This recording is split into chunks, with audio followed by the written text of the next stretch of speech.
Senhora Presidente da Assembleia da República, senhoras e senhores deputados, nestes últimos 2 anos percorremos um caminho difícil.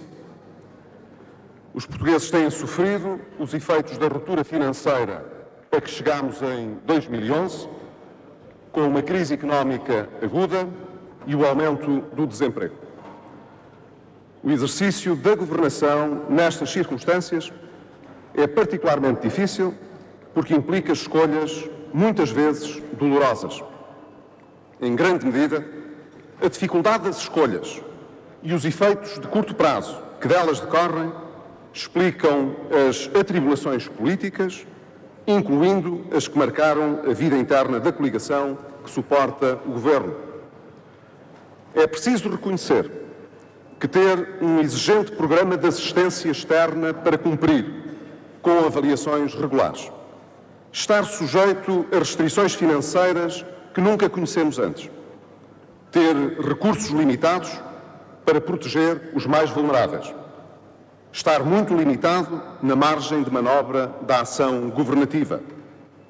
Tudo isto aumenta consideravelmente a magnitude das divergências e a intensidade das escolhas e das discussões. Neste quadro, o exemplo de coragem dos portugueses e a complexidade da situação obrigam todos os agentes políticos, dos quais o Governo não se exclui nem nunca se excluiu, a cultivar a humildade democrática e o realismo político. O Governo procurou, desde o primeiro momento, minimizar os sacrifícios, fazer uma sua repartição equitativa e adequar à realidade o ritmo do ajustamento.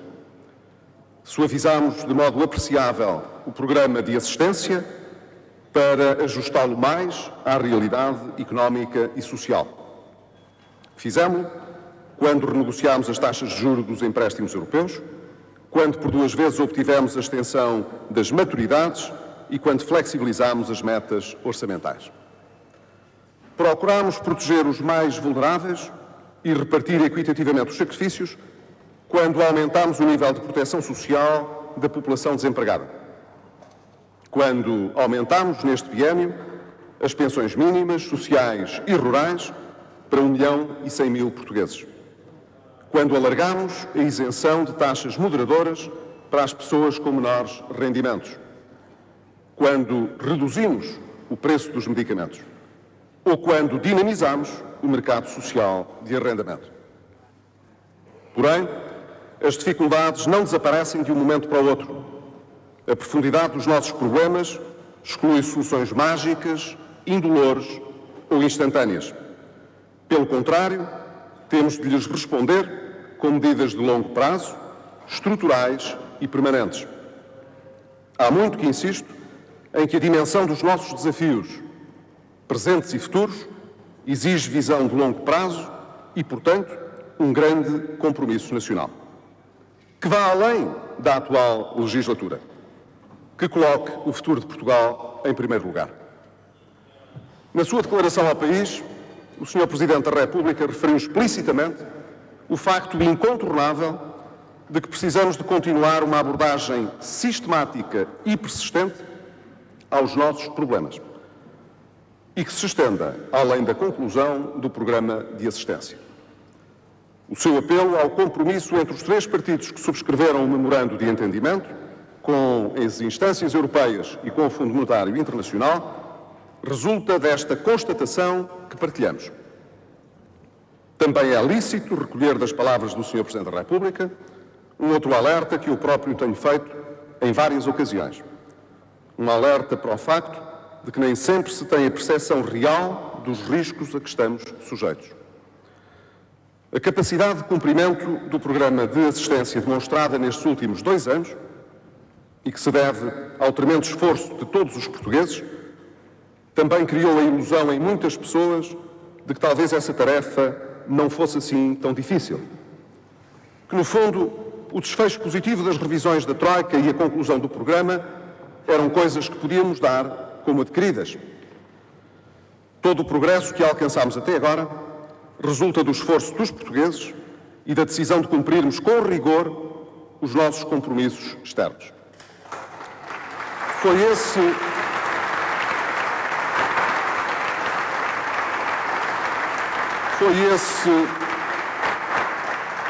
Foi esse progresso que foi permitindo devolver uma certa normalidade à nossa vida coletiva, que por vezes nos faz perder de vista que vivemos um período excepcional e de emergência. Sabemos que a estabilidade é um bem precioso, sobretudo em circunstâncias como as nossas. Aqui falo de uma estabilidade ativa, dirigida para a resolução dos problemas do país, para o cumprimento dos nossos compromissos externos e para operar a viragem do ciclo económico. Não falo de uma estabilidade vazia, puramente circunstancial.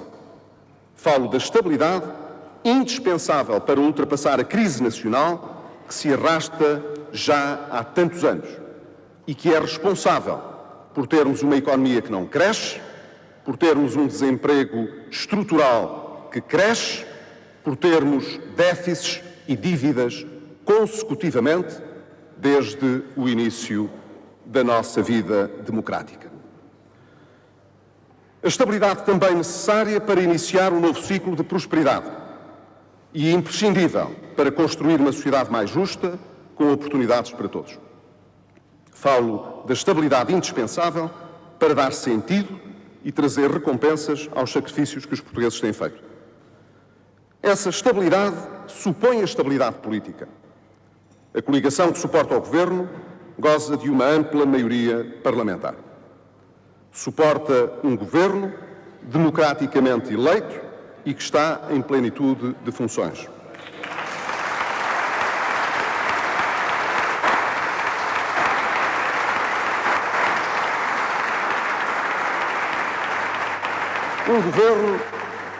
Um governo que, no essencial dos seus objetivos internos e externos, tem cumprido, que responde perante o Parlamento e presta contas aos portugueses. Esse é o ponto de partida no nosso sistema democrático constitucional. Mas supõe também estabilidade financeira. A estabilidade financeira é fruto do percurso que já foi feito, mas também das propostas que fazemos para o futuro. Depois da estabilização do sistema financeiro, do desendividamento das famílias e das empresas, da gradual normalização do financiamento do Estado e da economia, do equilíbrio das contas externas e da redução estrutural do déficit público, temos de garantir a estabilidade e sustentabilidade financeira global do país. A estabilidade ativa supõe ainda a estabilidade económica. Só uma economia a crescer e resistente aos choques poderá proporcionar aos portugueses a prosperidade que ambicionam e merecem. O propósito das reformas que fizemos e cujo alcance e abrangência não têm precedentes é precisamente o de construir uma nova economia mais competitiva, mais aberta, mais democrática, mais aberta à participação de todos, com mais e melhores empregos. Da concorrência à saúde, da justiça ao mercado laboral, das administrações públicas à educação, do mercado de arrendamento ao IVA de caixa, do pagamento de uma grande parte das dívidas do Estado a fornecedores até ao mercado laboral, do programa de privatizações ao combate às rendas excessivas, da estratégia de fomento industrial à estratégia nacional para os recursos geológicos, a ação reformista do Governo deu novos alicerces ao crescimento económico no futuro.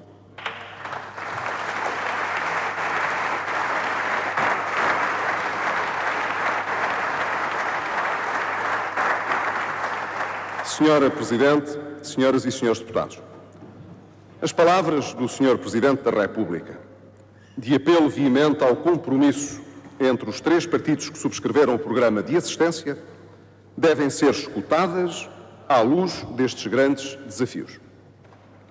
É com toda a abertura democrática que quero agora traduzir essas palavras em atos concretos. Tentei fazê-lo em diversas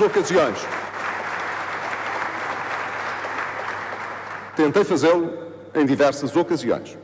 A última das quais, há poucas semanas, quando convidei todos os partidos políticos com representação parlamentar para discutirmos em conjunto a estratégia do Governo para o fomento industrial, a reforma do Estado e a posição de Portugal na Europa. Mas cabe-me agora renovar o meu empenho na concertação de um entendimento entre esses três partidos e responder ao desafio que nos é colocado a todos. Para isso, não precisamos de anular as divergências políticas entre a coligação que suporta o Governo e o Partido Socialista. Elas persistem e, em democracia, é natural e saudável que assim seja. Para chegarmos a acordo, é suficiente que nos concentremos nas necessidades do país e no interesse comum dos portugueses.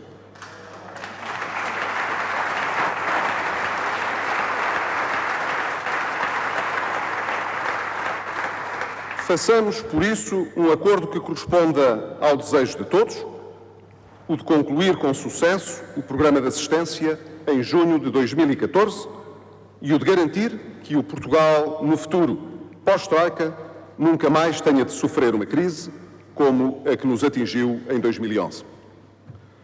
Não é fácil fazer com que esse entendimento seja credível e duradouro.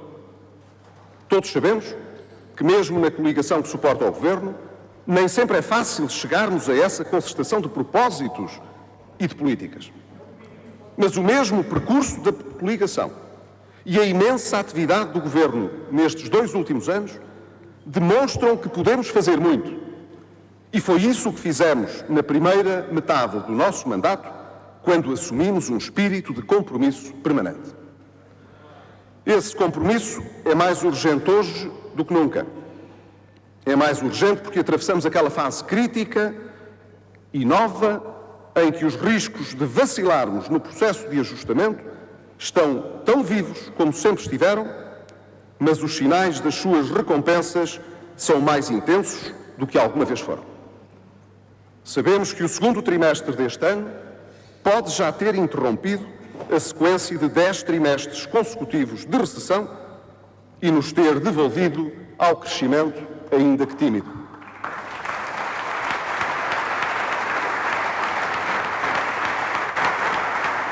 Temos também, além dos sinais que nos vêm das exportações, sinais encorajadores do mercado de trabalho. O mês de junho foi o 5º mês consecutivo da descida do desemprego registado e o primeiro semestre de 2013 foi marcado por crescimento homólogo das ofertas de emprego em todos os meses. Estes sinais devem ser lidos com prudência, mas não deixam de inspirar a confiança de que o ajustamento está a prosseguir eficazmente e que a sua fase mais dura pode já ter ficado para trás. Não podemos, portanto, correr os riscos associados a hesitações e adiamentos, mas também não podemos desperdiçar as recompensas que agora começam a aparecer e pelas quais todo o país ansiou nos últimos anos. Temos de investir nos sinais de viragem e não renunciar a eles. Muito já foi feito e muito já foi conquistado. Mas todos sabem que ainda há muito por fazer. Portugal não pode parar agora. Seria incompreensível se esse caminho de esforço e de luta dos portugueses ficasse a meio ou morresse na praia. Não podemos desistir perante as adversidades. Assumo hoje, como sempre assumi, a responsabilidade que me foi confiada pelos portugueses, a de conduzir a governação de Portugal num dos momentos mais complexos da sua história democrática e fechar esta crise que nos atormenta há já tanto tempo. É dever de todos os agentes políticos não confundir a realidade do país com o mundo estrito da política e da agenda mediática. O país está primeiro. O respeito pelas pessoas e a complexidade dos tempos não exigem menos do que isto. Como Primeiro-Ministro, nunca deixei e nunca deixarei de colocar o país primeiro. É assim para todo o Governo, mas também terá de ser assim para a oposição. Muito obrigado.